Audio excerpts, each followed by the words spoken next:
Kimberly here. Well, thank you for coming to my channel. And today it was actually really cold here in Texas when I woke up.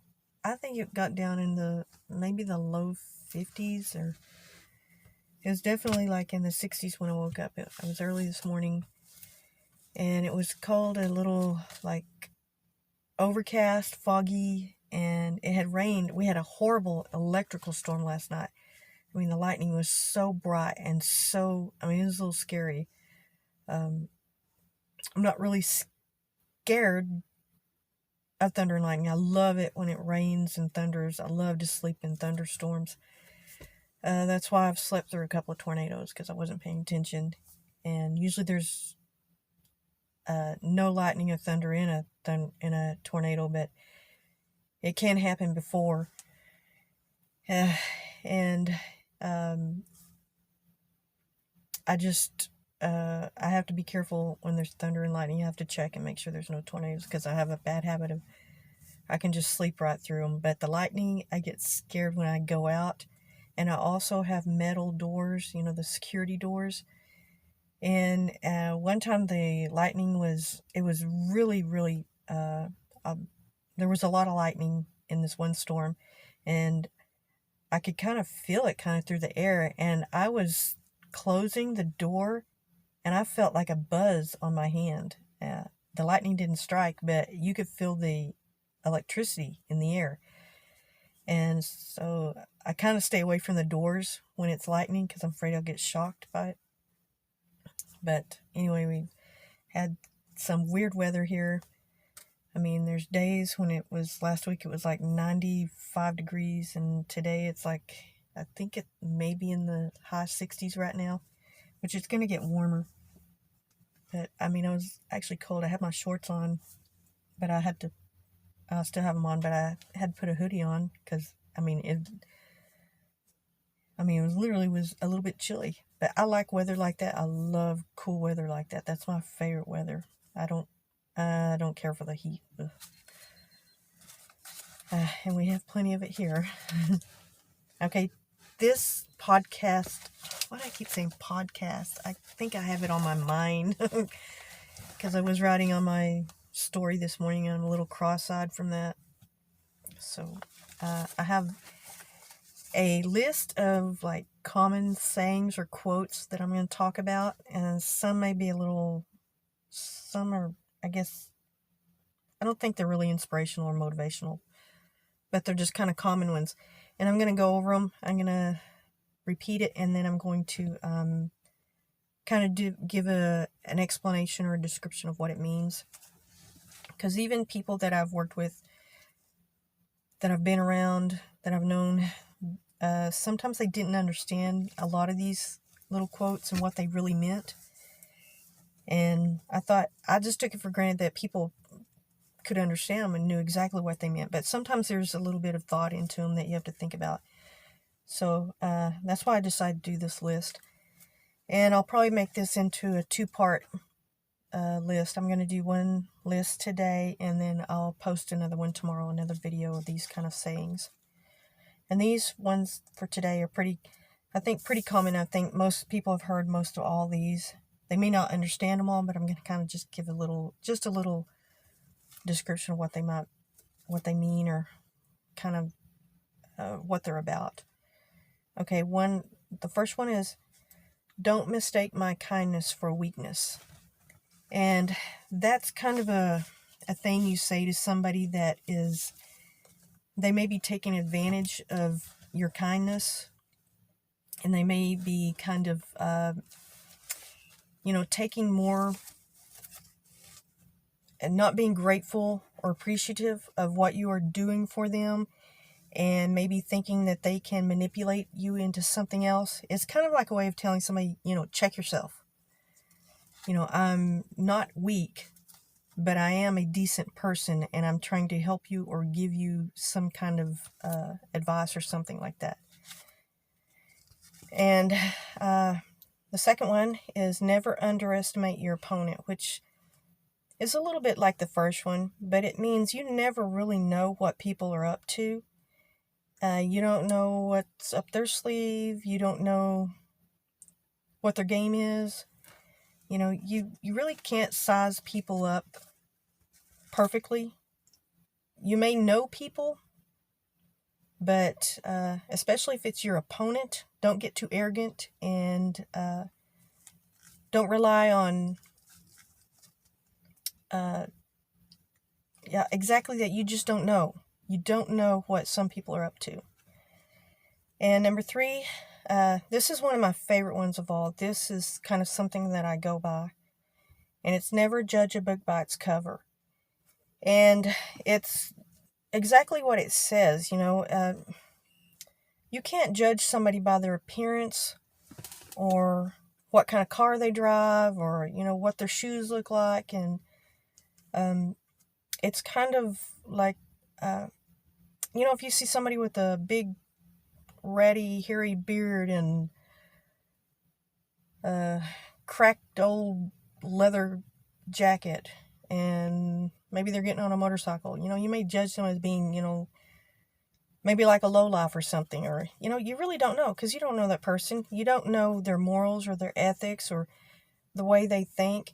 That person may morally be a better, more decent person than half the people in our Congress.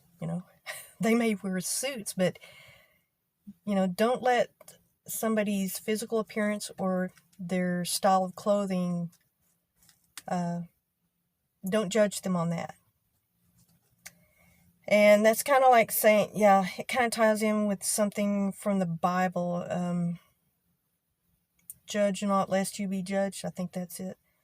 And it's kind of derivative from that, I think. The next one is never look down on anyone unless you're admiring their shoes, which kind of does tie in with the never judge a book by its cover. Because that's true, like I just said. You can't tell. You don't know how people are, just how they're dressed. You may be in line behind somebody in Walmart, and they may have dirty, a dirt-covered t-shirt on with raggedy pants and, work boots. To me, that says that's a person who's hardworking, who, really puts his back into his labor and, does a job that you probably can't do or don't want to do, The next one is walk a mile in someone else's shoes. Or also, I've heard it being said, put yourself in someone else's shoes. And this, I've heard it in numerous songs.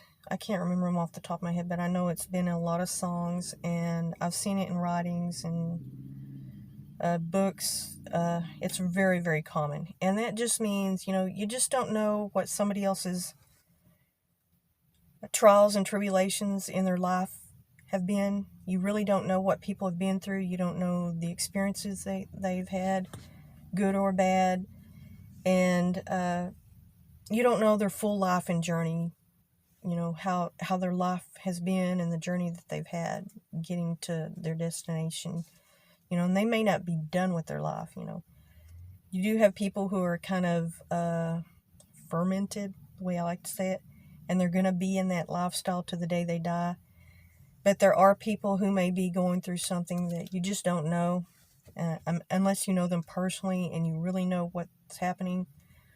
Sometimes you have to give people a little bit of room, let them get through their thing. And if you're there to help them, that's good. If there's a point where you have to cut somebody off for your own mental health or mental, stability, then that's something that you have to decide for yourself.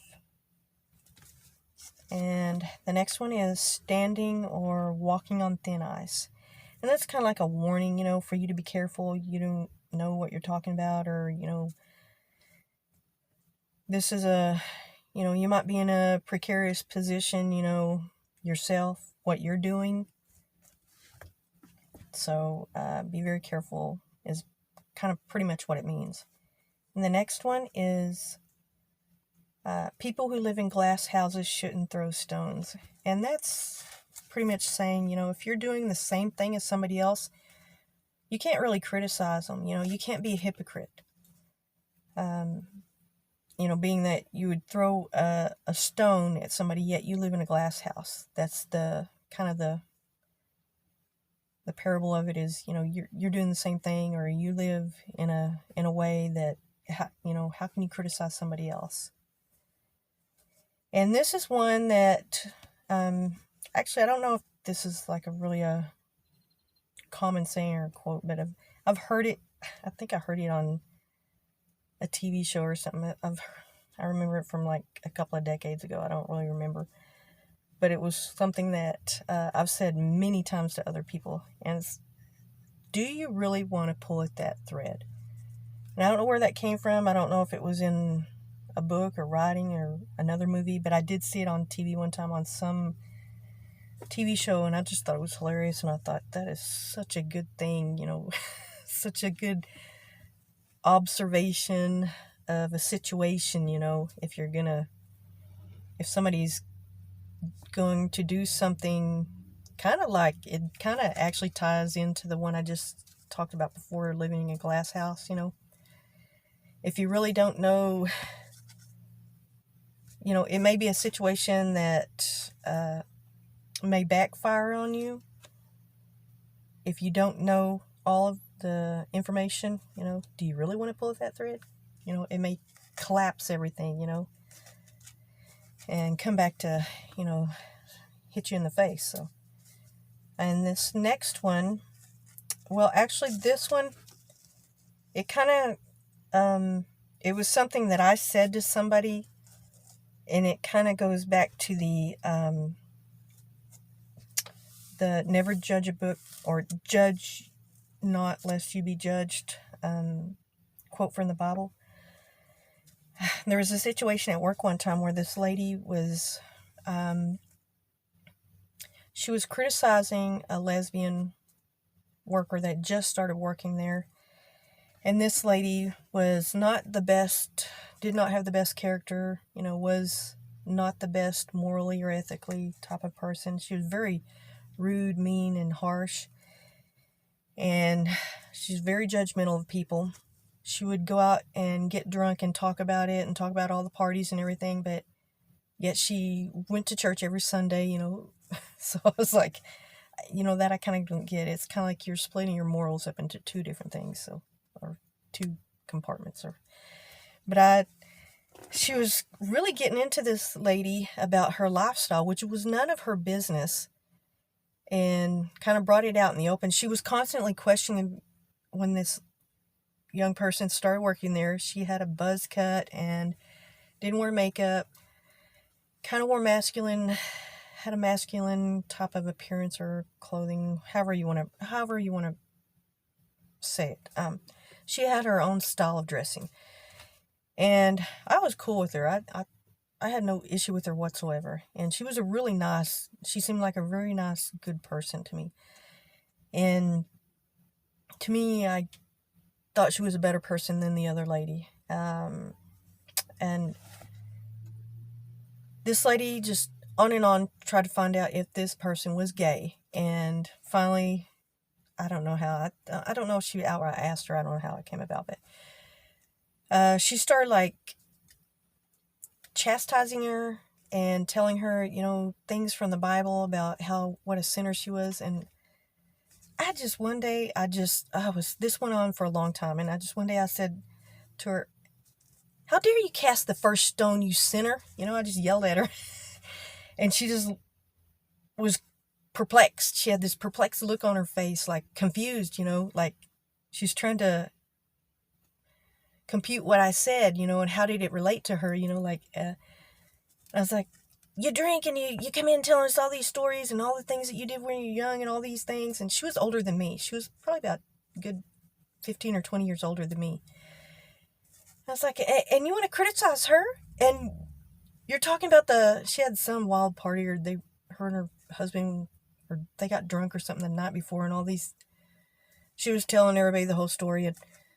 And this lady was like in her 50s, I think, around that age. But yet she was saying, well, I gotta make sure I can go to church, or not hungover, or something like that, or going to church with a hangover or something, making sure she got up, got dressed, and make sure she went to church, didn't sleep through it, because of a hangover or something like that, you know, like it was, or joking about it, you know.